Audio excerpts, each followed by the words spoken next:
Characteristics of life. These are the last notes for this unit. So we're about to finish up our first unit here with all our notes. We're going to see what makes a living thing living, what defines life. First of all, we have two describing words here.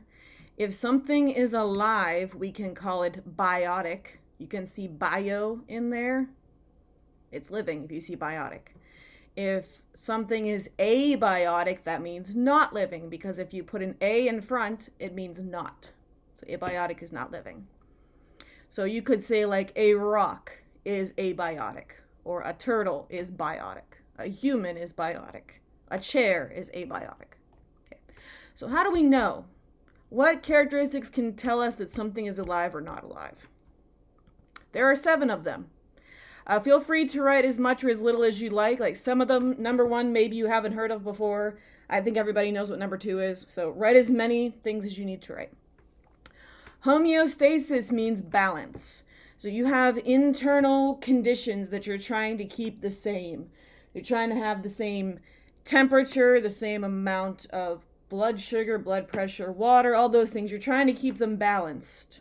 So homeostasis is your body trying to balance. You want to keep it right in that nice middle point. We're going to see a lot of examples of homeostasis coming up. Reproduction means they have the ability to reproduce.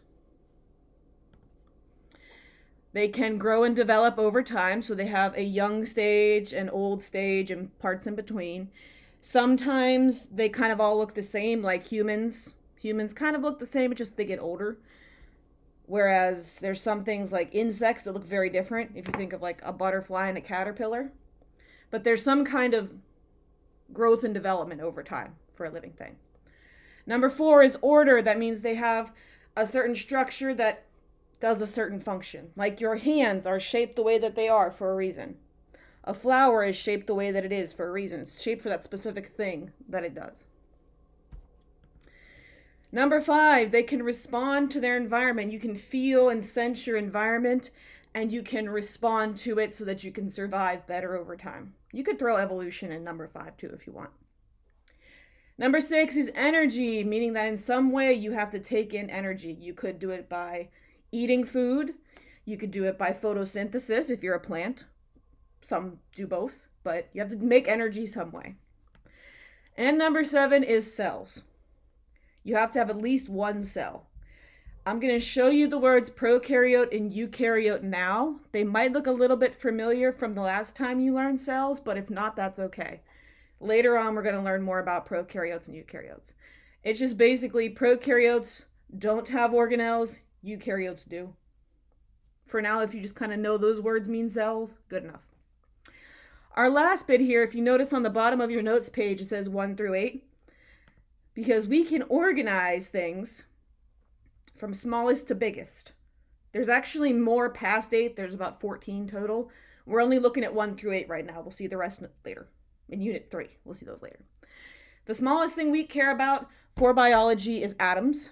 Yes, technically there are things smaller, but the smallest we care about is atoms. If you've never in your life heard of an atom, just wait till Unit 2. We'll get you. A group of atoms together make a molecule, which again, if you haven't heard of, wait till Unit 2. It's all about atoms and molecules. Groups of molecules make organelles. That's like a nucleus, mitochondria, chloroplast, those things. Groups of organelles make cells. Groups of cells make tissues. That's a bunch of cells working together. I don't mean like Kleenex. A group of tissues make an organ. So in humans, we have skin, brain, stomach, lungs, heart. Those would be our organs. A group of organs working together is an organ system. So like your digestive system is a bunch of organs that work together to digest your food. Please excuse my timer over there. And our organism is one whole living thing. The reason why 4, 5, 6, 7, 8 are bold and the other 3 are not. Remember, to be alive, you have to have at least cells. So cells is the point where things start to become technically alive. Atoms, molecules, organelles are still important. They're just not alive. Like water is important, but it's not technically alive. Make sense? A little bit. Let's say the secret word for today is homeostasis. Put that in the last question. That's probably, I think the rest of these you guys probably know, but you should definitely try to write down homeostasis if nothing else. Okay? If you have any questions, let me know. We'll see you in Unit 2.